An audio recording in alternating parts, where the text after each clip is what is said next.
Fala pessoal do canal Universo da Mente. Hoje decidi publicar aqui no canal mais um trecho inédito do livro do Dr. Paul Yonggi Cho, Espírito Santo meu companheiro. Se vocês gostarem de vídeos como esse, posso trazer outros trechos de livros e livros completos. Deixe-me saber aqui nos comentários a opinião de vocês e o que querem ver aqui no canal. Se puder, peço também aqui deixe seu like e compartilhe esse vídeo para eu saber se você gostou. Espero que gostem do vídeo de hoje. Quem é o Espírito Santo? Quem é este maravilhoso Espírito Santo de graça? Se queremos ter intimidade com ele e sua cooperação, devemos conhecê-lo bem. Embora as metáforas impessoais aplicadas ao Espírito Santo, fogo, vento, água, óleo, pomba e assim por diante, tenham base bíblica, elas têm sido tão amplamente usadas que algumas pessoas não sabem quem, na verdade, ele é. Vejamos a verdade fundamental. O Espírito Santo é Deus como Deus Pai e Deus Filho, o Espírito Santo é membro da divindade. Historicamente os arianos, sabelianos e socinianos consideravam o Espírito Santo como uma força que vem do Deus eterno, mas esses grupos sempre foram considerados heréticos pela Igreja Ortodoxa. A própria Bíblia chama Deus ao Espírito Santo. Entre as coisas que Jesus ordenou que seus discípulos fizessem, pouco antes de sua ascensão, estava, portanto, ide fazei discípulos de todos os povos, batizando-os em nome do Pai e do Filho e do Espírito Santo, Mateus 28, 19. Aqui Jesus colocou de modo claro o Espírito Santo na mesma posição do Pai e do Filho. Diz que o Espírito tinha a mesma autoridade, poder e glória que eles. Isso se verifica por toda a Bíblia. No livro de Atos, um homem chamado Ananias, juntamente com a esposa Safira, venderam uma propriedade e trouxeram parte do resultado da venda aos apóstolos, fingindo ser o valor total. Mas o apóstolo Pedro, cheio do Espírito Santo, repreendeu a Ananias: por que encheu Satanás o teu coração, para que mentisses ao Espírito Santo, retendo parte do preço da propriedade? Não mentiste aos homens, mas a Deus. Atos 5, 3, 1. Aqui Pedro deu testemunho de que o Espírito Santo é Deus, ao dizer que Ananias mentira a Deus e ao Espírito Santo, usando as palavras de maneira intercambiável. Alguns versículos do Antigo Testamento, nos quais o Senhor é quem fala, são mencionados no Novo Testamento como sendo escritos pelo Espírito Santo. Por exemplo, Isaías 6, 9, diz: então disse-lhe o Senhor: vai, e dize a este povo, ouvis, de fato, e não entendeis, e vedes, em verdade, mas não percebeis. Quando Paulo citou este versículo no Novo Testamento, ele o creditou ao Espírito Santo, bem falou o Espírito Santo a nossos pais pelo profeta Isaías: vai a este povo, e dize, ouvindo, ouvireis, e de maneira nenhuma entendereis, vendo, vereis, e de maneira nenhuma percebereis. Atos 28, 25, 26. Em passagens das Escrituras, como estas, entendo de modo claro que o Espírito Santo é deveras um membro da Santa Trindade. A palavra do Senhor Deus no Antigo Testamento é a mesma palavra do Espírito Santo no Novo Testamento. Veja também Jeremias 31, 33 Hebreus 10, 15, 16. Podemos ver, além disso, que o Espírito Santo é Deus porque efetua o trabalho que ninguém pode fazer, exceto Deus.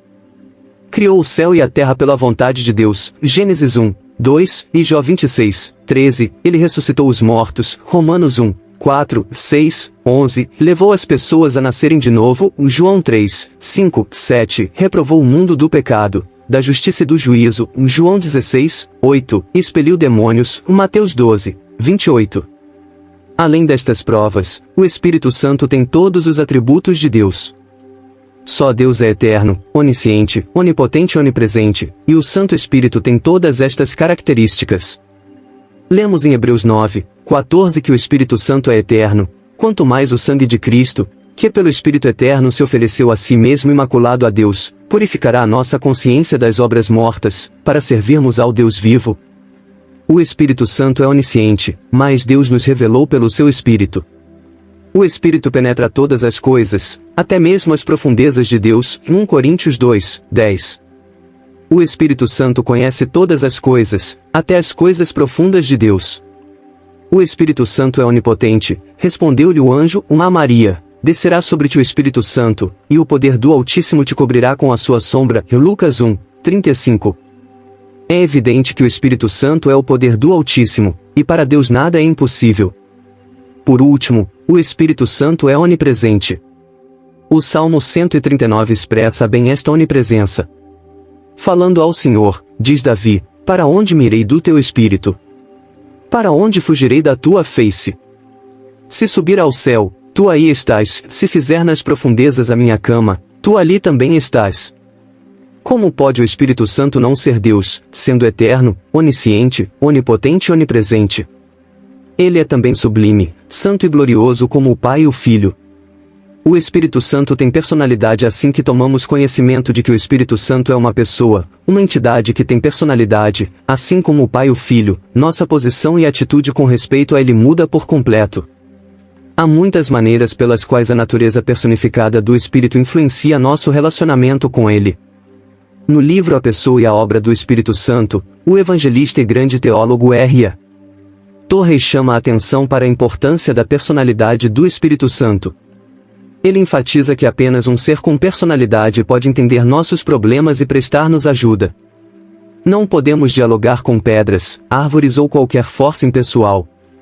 Mas sendo pessoa divina, o Espírito Santo entende profundamente nossos problemas e nos ajuda a resolvê-los. Estes fatores nos levam a procurá-lo quando precisamos de ajuda. O inário coreano inclui muitos hinos que suplicam ajuda ao Santo Espírito. A primeira linha de um deles diz assim: Espírito do Deus vivo, vem sobre mim. Que fervente oração e cântico de súplica ao Espírito Santo! Além desse, há hinos cujos títulos são Espírito Santo, o Eterno, Espírito de Graça, vem, Espírito de Graça, Santo Espírito com luz divina, Espírito Santo, o fiel guarda, todos hinos de oração ao Espírito Santo. Se ele não fosse uma pessoa, como poderia conhecer nossas particularidades, nossas situações e nos ajudar? Estes hinos tornar-se-iam sem efeito. Evidências bíblicas. Você poderia perguntar como podemos afirmar que o Espírito Santo é uma pessoa. A Bíblia nos dá esta certeza. Muita gente não faz distinção entre ser uma pessoa e possuir um corpo. Quando dizemos que alguma entidade é pessoa, alguns de forma errada interpretam que esta entidade deva ter, necessariamente, uma forma corpórea. Mas Jesus não tinha forma corpórea como a nossa, depois de ressurreto. Como o apóstolo Paulo disse, ainda que tenhamos conhecido a Cristo segundo a carne, contudo agora já não o conhecemos deste modo. 2 Coríntios 5, 16, pois Jesus agora tem um corpo espiritual, 1 Coríntios 15, 44. Será que isto quer dizer que Jesus perdeu sua personalidade? Claro que não. Não conheço cristãos que neguem que o Pai seja uma pessoa viva, muito embora ninguém tenha visto a Deus, pois Deus é Espírito, João 4, 24. Uma entidade é uma pessoa, tendo corpo ou não, se tiver atributos de pessoa. Como o Espírito Santo tem todos os atributos de uma pessoa apesar de não ser visível, ele é uma pessoa. Vejamos as provas bíblicas do que acabamos de afirmar. O Espírito Santo é uma pessoa porque a Bíblia usa de maneira contínua pronomes pessoais quando se refere a ele. O Espírito da Verdade, que procede do Pai, ele testificará de mim, é João 15, 26. Todavia digo-vos a verdade, convém que eu vá, porque se eu não for, o Consolador não virá para vós, mas, se eu for, eu o enviarei. Quando ele vier, convencerá o mundo do pecado, da justiça e do juízo, João 16, 7, 8. Mas, quando vier o Espírito da Verdade, ele vos guiará em toda a verdade, João 16, 13. Muitos atos que só podem ser atribuídos a uma pessoa são atribuídos ao Espírito Santo. Segue aqui uma pequena lista destes atos que só podem ser praticados por pessoas. 1. O Espírito Santo fala. Quem tem ouvidos, ouça o que o Espírito diz às igrejas, Apocalipse 2, 7. 2. O Espírito Santo ajuda-nos em nossas fraquezas, da mesma maneira também o Espírito ajuda as nossas fraquezas, Romanos 8, 26. 3. O Espírito Santo ora por nós, mas o mesmo Espírito intercede por nós, Romanos 8, 26. 4. O Espírito Santo nos ensina, mas o Consolador, o Espírito Santo, que o Pai enviará em meu nome, vos ensinará todas as coisas e vos fará lembrar de tudo o que vos tenho dito, João 14, 26. 5. O Espírito Santo testifica do Senhor. O Espírito da Verdade, que procede do Pai, ele testificará de mim, João 15, 26. 6. O Espírito Santo nos guia, ele vos guiará em toda a verdade. João 16, 13. 7. O Espírito Santo dá ordens às pessoas em seu serviço a Jesus Cristo. Foram impedidos pelo Espírito Santo de anunciar a palavra na Ásia, tentavam ir para a Bitínia, mas o Espírito de Jesus não lhe permitiu. Atos 16, 6,7. 8. O Espírito Santo chama as pessoas para o trabalho de Deus e lhes indica a função. Disse o Espírito Santo: apartai-me a Barnabé e a Saulo para a obra que os tenho chamado. Atos 13, 2. 9. O Espírito Santo fortalece igrejas. Assim as igrejas tinham paz, eram fortalecidas, edificadas pelo Espírito Santo, se multiplicavam, andando no temor do Senhor. Atos 9, 31. Na realidade, capítulos inteiros na Bíblia foram escritos sobre as atividades do Espírito Santo. Esta lista traz alguns aspectos que se sobressaem. Características de personalidade são atribuídas ao Espírito Santo. Como pessoa, uma entidade deve ter certos atributos: o conhecimento de coisas e fatos, sentimentos como alegria, ira, prazer e tristeza, vontade para determinar quais serão suas atitudes em relação a esses sentimentos. Será que o Espírito Santo possui estes atributos? Primeiro, é atribuído conhecimento ao Espírito Santo, de acordo com as seguintes passagens: mas Deus nolas revelou pelo seu Espírito. O Espírito penetra todas as coisas, até mesmo as profundezas de Deus. 1 Coríntios 2, 10. E aquele que examina os corações sabe qual é a intenção do Espírito. Romanos 8, 27. Pense sobre isso. O Espírito Santo tem inteligência tanto para esquadrinhar as coisas profundas de Deus, como pode esquadrinhar e compreender o coração humano. Quero contar-lhes minha própria experiência com respeito ao conhecimento do Espírito Santo. Em um dia de verão muito quente, pregava para mais ou menos 1.300 pessoas num culto vespertino em minha igreja. Na metade do sermão, senti de repente em meu espírito um irresistível apelo do Espírito Santo. Ele me revelava que alguém na congregação deixará sua casa, decidido a cometer suicídio, e se essa pessoa não fosse salva aquela noite, seria o seu fim. Depois de receber esta revelação, tentei continuar o sermão como se nada tivesse acontecido. Mas minha perturbação começou a aumentar.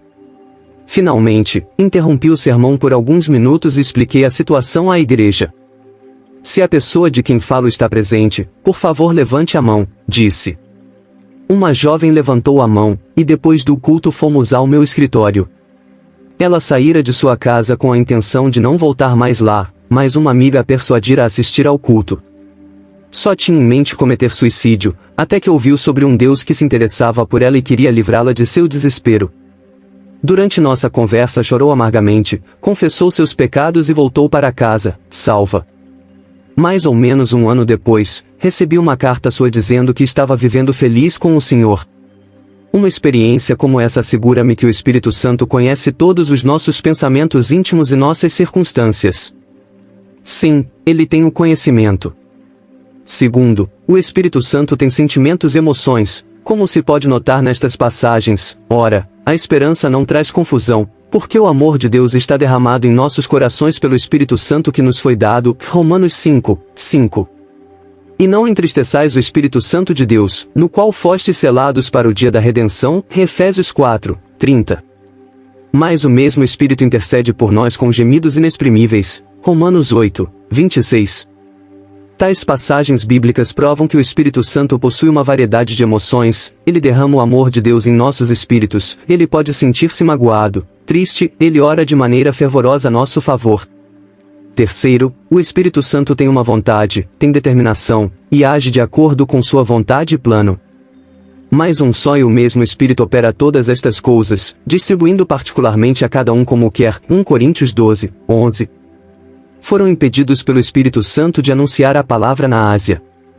Tentavam ir para Bitínia, mas o Espírito de Jesus não lhe permitiu. Atos 16, 6, 7. Uma das coisas mais tolas que as pessoas tentam hoje é usar o Espírito Santo para alcançar seus próprios objetivos. Ele não é uma entidade sem personalidade, nem um objeto inanimado ou um poder desconhecido que possa ser usado. É uma pessoa real, e usa indivíduos para seu próprio trabalho de acordo com sua própria vontade. No verão de 1964, tive uma experiência profunda que demonstra esta realidade. Depois de haver pregado por uma semana em diversas igrejas na Califórnia, marquei meu voo para o estado de Washington. De repente comecei a sentir uma sensação de desconforto e intranquilidade em meu espírito. Tentava acalmar-me, mas era em vão. Planejara participar de uma reunião festiva promovida pelo Concílio Missionário de Senhoras antes de deixar a cidade. Então, depois de chegar ao local da reunião, pedi à presidente do grupo de senhoras que me indicasse um lugar separado, onde pudesse orar. Ali, ajoelhei-me diante do Senhor e na mesma hora o Espírito Santo mostrou-me, de modo claro, que era sua vontade que eu permanecesse naquela cidade por mais uma semana. Por instantes, tentei argumentar sobre as minhas desculpas, os motivos da minha próxima partida, porém continuava não sentindo paz. Quando enfim me submeti inteiramente ao Senhor, e prontifiquei-me a obedecê-lo, a paz retornou, inundando meu ser. Refletindo depois sobre aquela decisão, percebi que minha obediência à voz do Senhor trouxera grandes resultados evangelísticos e muitos frutos para o reino de Deus. Por experiência própria, posso afirmar que o Espírito Santo tem uma grande vontade de mostrar-nos qual é ela. Acima de tudo, a Bíblia nos mostra que o Espírito Santo é uma pessoa real que tem conhecimento, sentimento e vontade. Ele habita e trabalha dentro de nós e conosco. Conhecendo esta verdade, deveríamos espalhar o Evangelho com a ajuda deste poder sobrenatural. Assim, daremos as boas-vindas ao Espírito de Deus e o adoraremos em nosso caminhar pessoal e ministério público. Por causa da natureza pessoal do Espírito Santo é importante que o adoremos. Porventura, seríamos instados por Jesus a adorar um poder sem personalidade? Nunca. Então, de modo maravilhoso, quando louvamos seu santo nome ele nos responde como uma pessoa perfeita, porque ele é Deus. Comunhão com o Espírito Santo, por quê? Paulo escreveu, em 2 Coríntios 13, uma bênção aos crentes de Coríntio, a graça do Senhor Jesus Cristo, e o amor de Deus, e a comunhão do Espírito Santo sejam com todos vós. Que sentimentos profundos essa bênção desperta dentro de mim. Acredito, porém, que isso não ocorre com todos. As inúmeras bênçãos que essas palavras podem conferir estão desaparecendo dos corações hoje. Um pouco mais adiante voltarei ao que está por trás dessa declaração, mas primeiro deixe-me descrever quais são estas bênçãos. A graça de Jesus Cristo. O significado original da palavra grega graça era o máximo em beleza. Os gregos desfrutavam a busca da beleza através da filosofia e dos esportes, da poesia e do drama, da escultura e da arquitetura. E, é claro, da beleza de sua terra, montanhas, rios e litoral, tudo o que os cercavam. Quando a beleza de algo produzia gozo em quem o via ou escutava, os gregos diziam que estava cheio de graça. Por fim, este significado adquiriu sentido mais amplo a fim de incluir não só a beleza das coisas, mas também de obras, ações, pensamentos, eloquência e até mesmo a humanidade, tudo o que pudesse ser considerado cheio de graça. O segundo significado de graça era favor, boa vontade gerada do amor incondicional, transbordante, sem nenhuma expectativa de recompensa ou pagamento. O terceiro significado de graça relacionava-se com uma obra digna de elogio, que exibia virtudes que excedem de longe o comum. Em sua bênção, o apóstolo Paulo deve ter sentido alegria indescritível, conhecendo o incondicional perdão de pecados e as muitas bênçãos da salvação, cheia de beleza ou graça.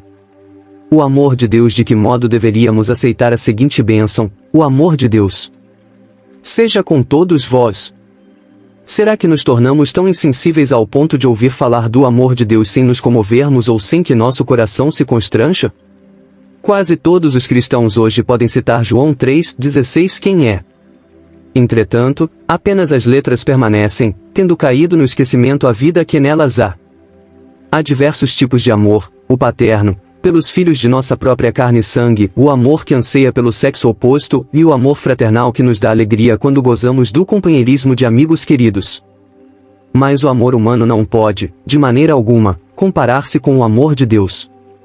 O amor paterno limita-se aos filhos. O amor entre os sexos limita-se ao casal. Até mesmo o amor entre amigos falhará se uma das partes nunca receber nada em retribuição pelo cuidado e interesse. O amor de Deus, porém, é diferente. Na língua grega, amor divino refere-se a um tipo de amor que se sacrifica totalmente pelo objeto de seu amor, reconhecendo seu precioso valor. Por exemplo, o homem e a mulher traíram a Deus e caíram em profundo pecado, resultando numa vida abominável, que em última instância levou à destruição eterna. A despeito dessa traição, Deus amorosamente sacrificou-se no Calvário para salvar a raça humana. Por quê? Porque cada alma tem um valor infinito para Ele. Isto é amor divino. Embora se encontre decaído pelo pecado, o ser humano possui a imagem de Deus, e pode tornar-se criatura nobre se receber a graça da redenção. Deus é amor, e seu amor é amor de verdade. Ele amou a tal ponto os pecadores deste mundo que não poupou nem mesmo o seu próprio filho, mas sacrificou-o por nossos pecados. Não é acaso amor verdadeiro este que Ele nos tem mostrado, apesar de termos caído tanto por causa do pecado? É provável que Paulo tenha sido movido até as lágrimas quando escreveu acerca do amor de Deus, e como nos tornamos tão frios. Como pode nossa fé ser restaurada de sorte que possamos ser profundamente movidos pela graça de Jesus Cristo e pelo amor de Deus? Onde está o caminho da restauração? Por certo, existe um caminho para a plena restauração. Há uma resposta para o clamor de nosso espírito, e ela se encontra na comunhão com o Espírito Santo. Este derrama toda a graça e amor em nosso espírito mediante sua comunhão conosco.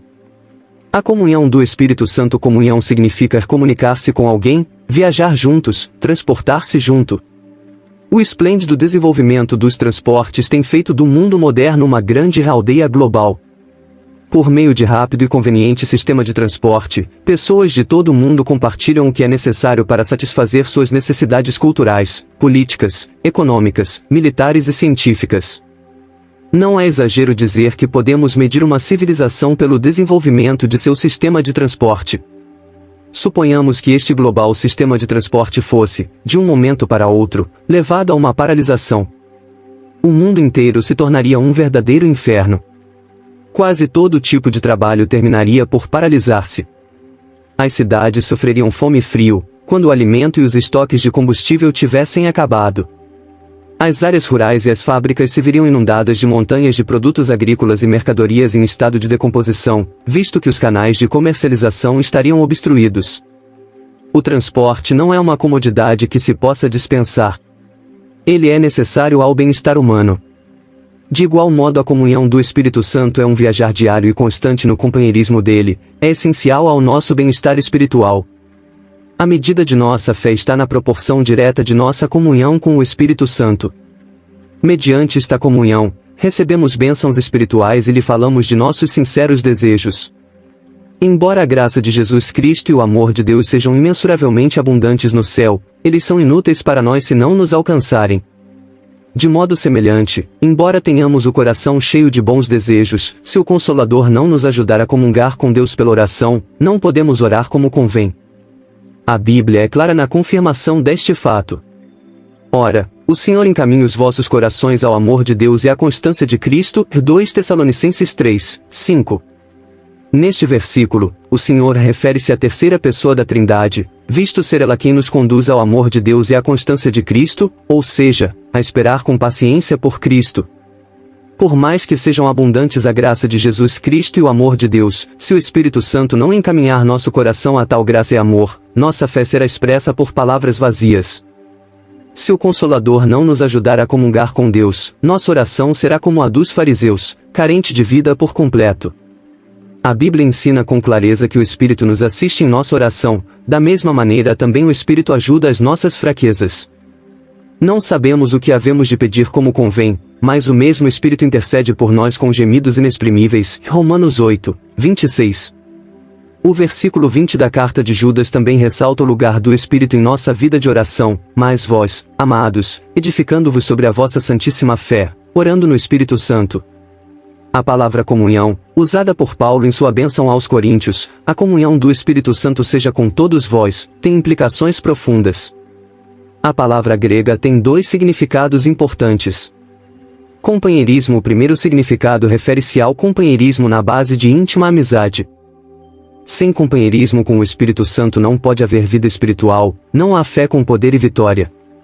A igreja primitiva era abundante em oração fervorosa, em paixão transbordante, em rica vitalidade e ação de graças, jorrava como uma fonte o resultado de seu companheirismo com o Consolador. Porque os cristãos atuais aceitam meras formalidades exteriores de religião, cerimônias de adoração áridas, ou veem a igreja como um lugar de encontros sociais.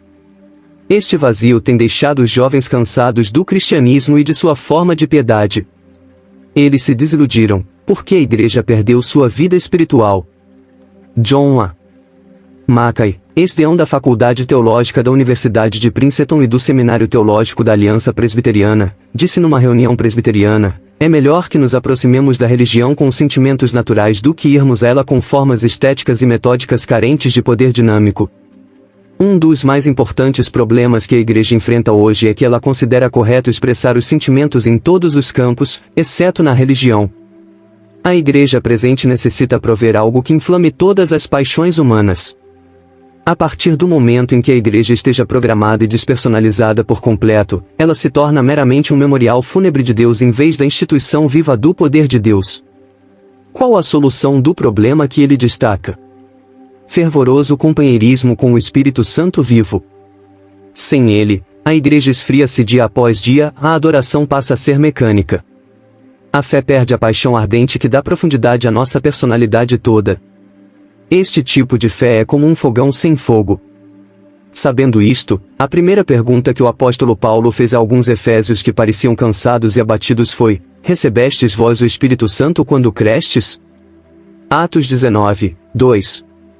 Quando Jesus viu que seus discípulos estavam tristes e desesperados, ele prometeu que o Espírito viria e permaneceria em seus espíritos. Eu rogarei ao Pai, e ele vos dará outro Consolador, para que esteja convosco para sempre. Não vos deixarei órfãos, virei para vós. João 14, 16, 18. Podemos ter esse consolo, mas com maior frequência do que acreditamos. Os crentes hoje nem mesmo têm ouvido falar do Espírito Santo. Como podemos desfrutar o companheirismo do Espírito Santo?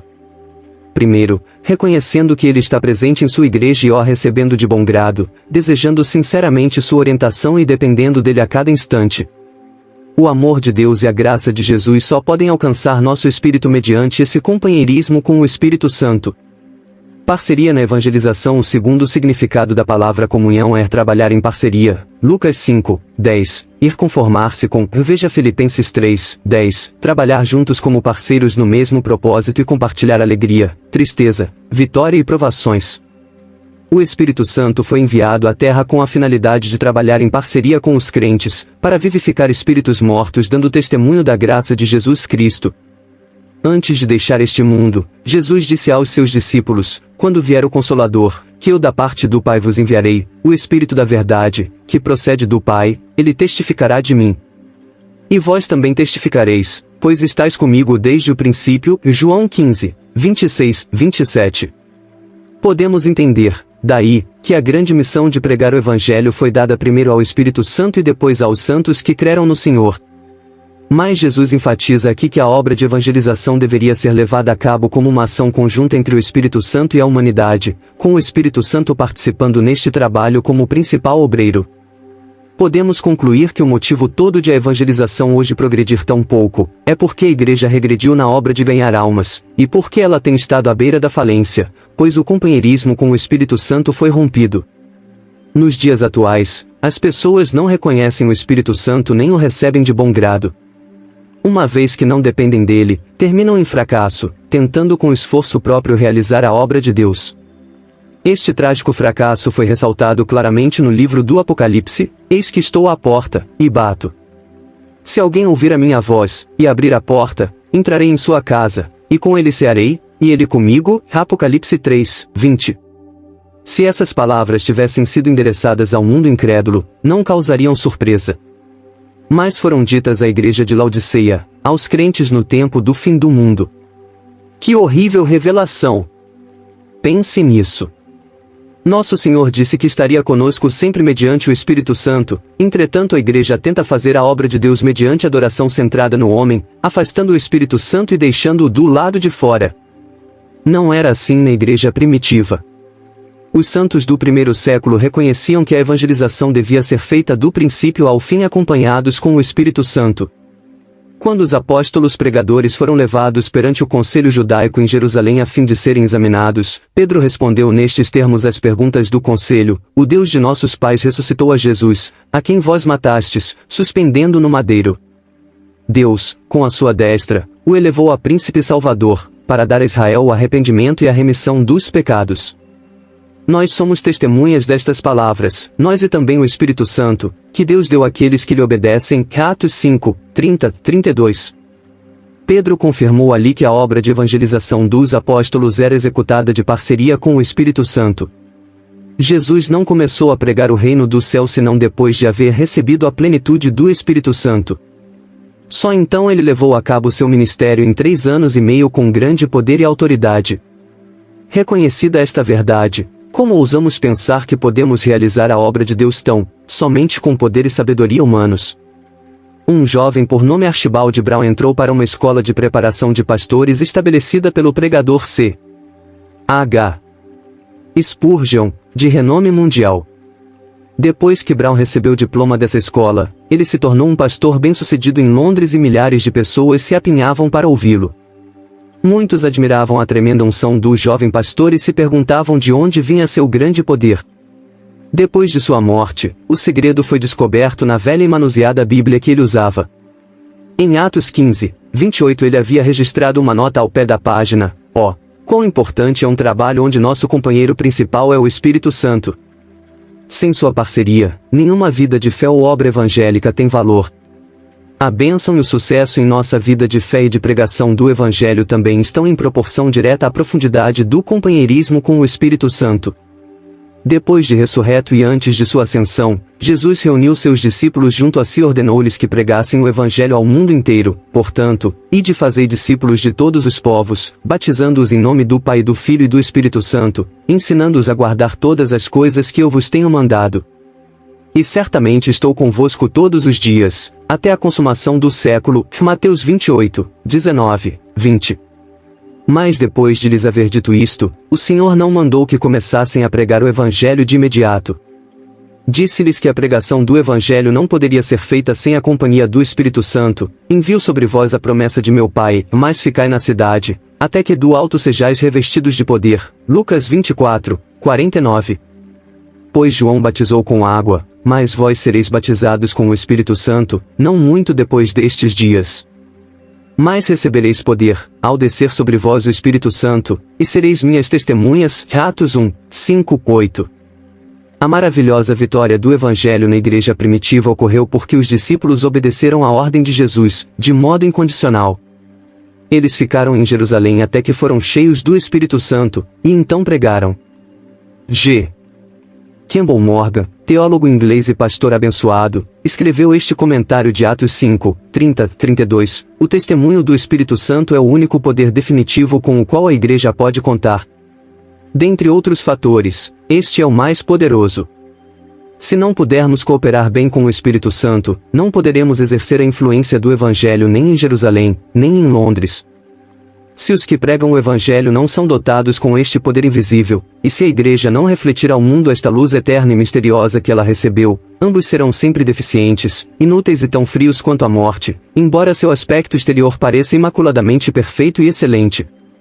Se quisermos encher Londres com o Espírito Santo, deveremos por todos os meios realizar nosso trabalho em companhia do Espírito Santo. Se fizermos apenas isto, a igreja marchará para sucessivas vitórias com Deus através da alegria ou da provação. O livro de Atos diz clara e repetidamente que o Evangelho era pregado tendo a companhia do Espírito Santo. Em Atos 8 encontramos o diácono Filipe, que desceu a Samaria e conduziu reuniões de avivamento nas quais uma grande multidão arrependeu-se e foi salva. Inúmeras pessoas foram curadas. Grandes milagres e maravilhas foram realizados e era abundante a alegria. No meio deste grande reavivamento, um anjo apareceu de repente a Filipe e lhe disse que fosse para o sul, em direção a Gaza. Quão diferente é a vontade de Deus da vontade do homem! Poderia parecer-nos que o diabo havia tentado a Filipe com uma revelação errada. Por que deveria ele deixar aquelas reuniões vitoriosas e ir para um deserto? Porque Filipe trabalhava de parceria com o Espírito Santo. Ele tinha certeza de que esta ordem era de fato dada pelo próprio Consolador. Obediente, ele deixou as reuniões em Samaria e foi para o deserto pela fé, não sabendo bem para onde ia. Mas o Espírito havia planejado o alcance de todo o continente africano pelo alcance de um etíope a quem Filipe encontraria. Eis como a Bíblia descreve a cena: levantou-se o Filipe, e foi. No caminho viu um etíope, eunuco e alto funcionário de Candace, rainha dos etíopes, o qual era superintendente de todos os seus tesouros, e tinha ido a Jerusalém para adorar. Regressava, e assentado no seu carro, lia o profeta Isaías, Atos 8, 27, 28. O Espírito Santo enviou Filipe ao deserto a fim de pregar o evangelho da salvação a uma alma preparada.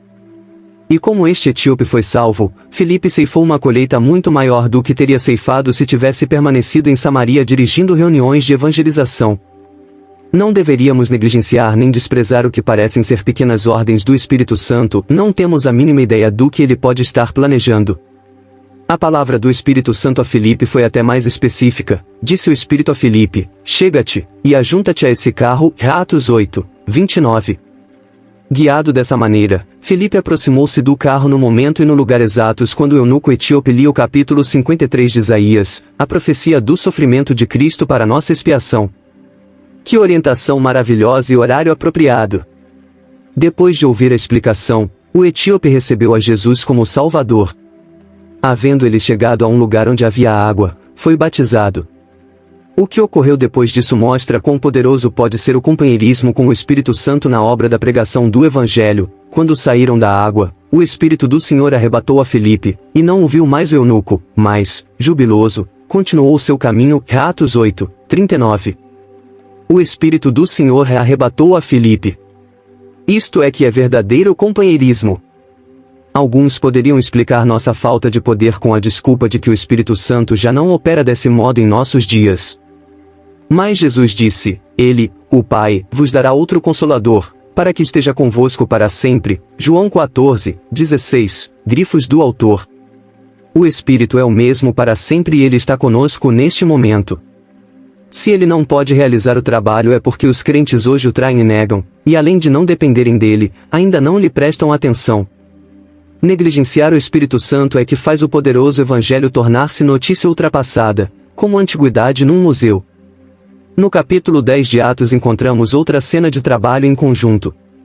Pedro, de parceria com o Espírito Santo, é enviado para pregar a um centurião gentio, chamado Cornélio, e a toda a sua casa. No dia seguinte, indo ele seu caminho, e estando já perto da cidade, subiu Pedro ao terraço para orar, quase a hora sexta. Tendo fome, quis comer e, enquanto preparavam a comida, sobreveio-lhe um arrebatamento de sentidos. Ele viu o céu aberto e um vaso que descia, como um grande lençol atado pelas quatro pontas, e vindo para a terra. No lençol havia de todos os animais quadrúpedes e répteis da terra, e aves do céu. Foi-lhe dirigida uma voz: levanta-te, Pedro, mata e come. Mas Pedro disse: de modo nenhum, Senhor. Nunca comi coisa alguma comum e imunda. Segunda vez lhe disse a voz: não faças tu comum ao que Deus purificou. Isto aconteceu 3 vezes. Então o vaso tornou a recolher-se no céu. Estando Pedro meditando acerca do que seria aquela visão que tivera, os homens enviados por Cornélio pararam à porta, perguntando pela casa de Simão. Chamando, perguntaram se Simão, que tinha por sobrenome Pedro, morava ali. Pensando Pedro naquela visão, disse-lhe o Espírito: Simão, 3 homens te procuram.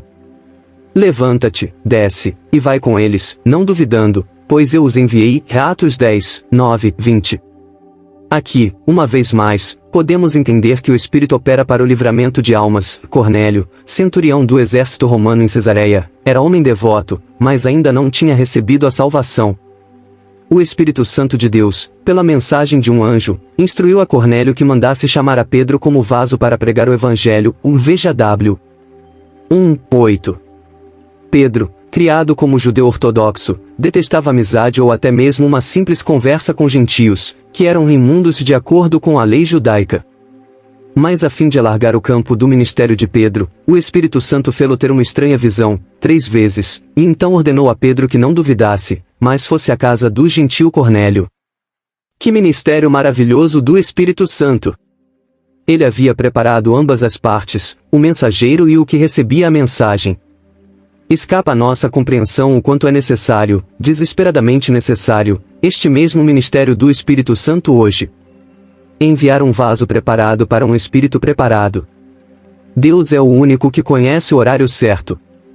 Enquanto pregava o evangelho na casa de Cornélio, Pedro disse: Ele nos mandou pregar ao povo, e testificar que ele é o que por Deus foi constituído juiz dos vivos e dos mortos. Dele dão testemunho todos os profetas, de que todos os que nele creem receberão o perdão dos pecados pelo seu nome. Dizendo Pedro ainda estas palavras, caiu o Espírito Santo sobre todos os que o ouviam. Os fiéis que eram da circuncisão, que tinham vindo com Pedro, maravilharam-se de que o dom do Espírito Santo se derramasse também sobre os gentios. Pois os ouviam falar em línguas, e engrandecer a Deus. Atos 10, 42, 46. Obra tão maravilhosa quanto esta, só poderia ocorrer com a parceria do Espírito Santo. Mais adiante, em Atos, Lucas descreve a cena na qual uma congregação toda cooperava com o Espírito Santo. Na igreja de Antioquia havia alguns profetas e mestres. Servindo eles ao Senhor, e jejuando, disse o Espírito Santo: Apartai-me a Barnabé e a Saulo para a obra que os tenho chamado. Então, depois de jejuarem e orarem, puseram sobre eles as mãos, e os despediram. Atos 13, 1, 4, grifos do autor. Este relato nos ensina diversas lições importantes acerca da relação entre a obra de evangelização e o Espírito Santo. Na pregação do Evangelho, o Espírito Santo é onipotente, soberano. Aqui ele mostra que ocupa a posição de preeminência na igreja, empregando o pronome eu, subentendido no texto, o que significa que a obra do Evangelho é a obra que ele exige. Aqui ele também acentua que o embaixador extraordinário e plenipotenciário não é uma denominação, nem pessoa humana alguma, mas ele próprio, o Espírito Santo. Esta passagem também ensina de maneira clara que os que trabalhavam no Evangelho só deveriam realizar sua missão mediante a companhia do Espírito Santo. Sem esperar pela orientação dele, à semelhança desta igreja de Antioquia que servia ao Senhor e orava no Espírito, como poderia alguém ouvir-lhe a pequena e mansa voz? É triste, mas verdadeiro, que a igreja moderna está cheia de planos e programas de interesse humano. A adoração é planejada e apresentada para agradar ao homem numa associação puramente comunitária. Há pouco interesse em escutar o Espírito Santo. Como resultado, a igreja, que deveria estar cuidando da obra do reino do céu, está devastada. Ela está à beira da falência e tornou-se objeto de escárnio e reprovação. Em cada cidade, vila e comunidade há templos, mas o espírito dos adoradores tornou-se vazio e nulo. Temos descartado o mandamento do Senhor que nos diz para sermos a luz do mundo. Temos tapado os ouvidos ao chamado do Espírito Santo. A igreja, como um rebanho de ovelhas perdidas, perambula de um lado para o outro, e cai presa do diabo que anda ao derredor buscando a quem possa devorar. A heresia e os falsos ensinos florescem. Nesse rodamuinho, quando e como as reuniões de oração de Antioquia poderiam ser restauradas em nosso meio? Em Antioquia, eles não serviam unânimes ao Senhor enquanto aguardavam as ordens divinas?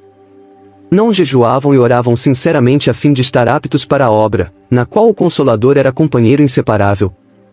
Para evangelizar em nossa época, deveríamos uma vez mais buscar a mente do Espírito que nos dá poder, sabedoria e orientação sobrenaturais. Deveríamos arrepender-nos e abrir os ouvidos ao seu chamado. O relato dos acontecimentos em Antioquia continua, afirmando que Barnabé e Paulo foram separados pelo Espírito Santo para realizar a sua obra, enviados pelo Espírito Santo, desceram. Atos 13, 4. Esta despedida nos obriga a pensar. Eles partiram, enviados não por qualquer denominação, nem por qualquer instituição missionária, mas pelo Espírito Santo. Eles não tinham fundos missionários, nem promessa alguma de sustento regular. Nada se diz acerca de dinheiro, somente que foram enviados pelo Espírito Santo, Senhor do céu e da terra. Com um apoio assim, nada tinham a temer. É claro, isso não quer dizer que não necessitamos de denominações, dinheiro, ou sociedade missionária. Quer dizer apenas que não foram enviados por um grupo de pessoas ou por uma instituição. O grande teólogo de coração deseja que todas as igrejas e instituições, engajadas na evangelização do mundo hoje, sejam cheias do Espírito Santo, em vez de estarem cheias apenas de pessoas, de sorte que possamos experimentar a vitória divina que pode ser obtida mediante o Evangelho puro. Só isto, não a pregação humanista, secularizada, derrotista, liberará a vitória da mensagem do Evangelho para o mundo.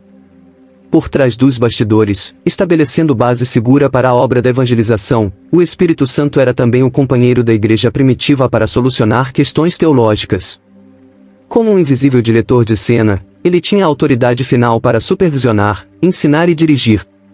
Em Atos 15, alguns cristãos gentios estavam muito confusos em virtude do falso ensino de certos crentes judaicos, então alguns que tinham descido da Judéia ensinavam os irmãos: se não vos circuncidardes, conforme o rito de Moisés, não podeis ser salvos.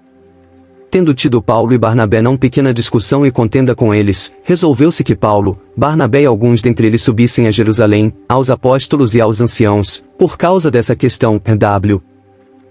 2. Como resultado, os apóstolos e os anciãos realizaram um concílio em Jerusalém para considerar esta matéria. A discussão do concílio e o veredicto acham-se descritos mais adiante em Atos 15. A leitura deste capítulo leva-me a crer que esses líderes conheciam profundamente o Espírito Santo, dependiam dele e oravam com uma fé inabalável de que ele conduziria as discussões a fim de que se chegasse à conclusão adequada. A conclusão a que chegaram foi escrita em uma carta aos gentios da Antioquia, Síria e Cilícia: ouvindo que alguns que saíram dentre nós, aos quais nada mandamos, vos perturbaram com palavras, e confundiram as vossas almas, pareceu-nos bem, tendo chegado a um acordo, escolher alguns homens, e enviá-los com os nossos amados Barnabé e Paulo. Homens que já expuseram as suas vidas pelo nome de nosso Senhor Jesus Cristo. Pareceu bem ao Espírito Santo e a nós, não vos impor mais encargo algum, senão estas coisas necessárias. W. 23, 28. Grifos do autor. Considerando que o Espírito Santo foi claramente mencionado em primeiro lugar, pareceu bem ao Espírito Santo e a nós, em vez de a nós e ao Espírito Santo, deveriam, os que interpretam a Bíblia na base de fé humanística, ficar envergonhados consigo mesmos. Eles reconhecem, de fato, o Espírito Santo nas conferências religiosas de hoje em dia? Muitas vezes ouvimos expressões como o superintendente fulano de tal e a comissão decidiram. É muito raro ouvirmos expresso o sentimento usado na carta enviada pelos apóstolos de Jerusalém: com a ajuda do Espírito Santo decidimos. É claro, não vamos lutar para que cada declaração venha seguida da expressão pela ajuda do Espírito Santo, mas é deplorável que nunca se ouçam frases assim. Dependendo da ajuda dele em tudo quanto fazemos, deveríamos reconhecê-lo, adorá-lo e dar-lhe graças, dependendo dele continuamente. E além disso, por certo, lembrar-nos de que o Espírito Santo, enviado pelo céu para ser nosso companheiro na evangelização e no ensino, espera ser convidado para associar-se conosco. A Bíblia mostra-nos que a ignorância não é a única coisa que nos impede de ter parceria com o Espírito Santo. A falta de humildade para esperar nele é, também, um outro fator. Lemos em Atos 16, 6, 10 que Paulo trabalhava de parceria com o Espírito Santo. É certo que Paulo foi o apóstolo dos apóstolos, a quem Deus usou poderosamente.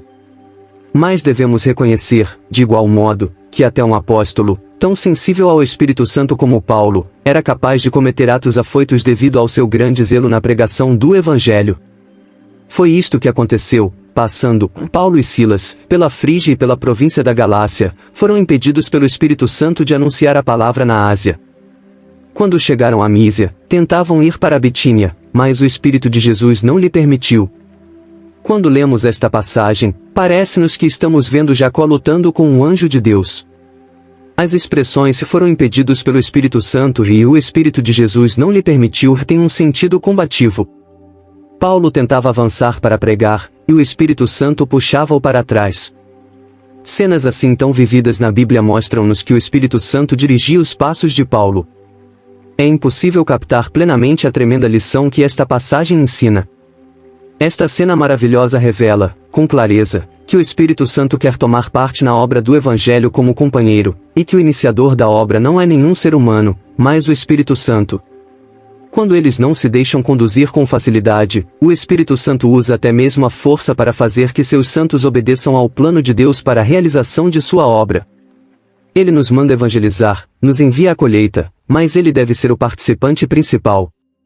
O próprio Paulo, que possuía caráter quase imaculado e perfeito, enfrentava dificuldade em ser guiado pelo Espírito Santo devido à sua paixão ardente e vontade indomável.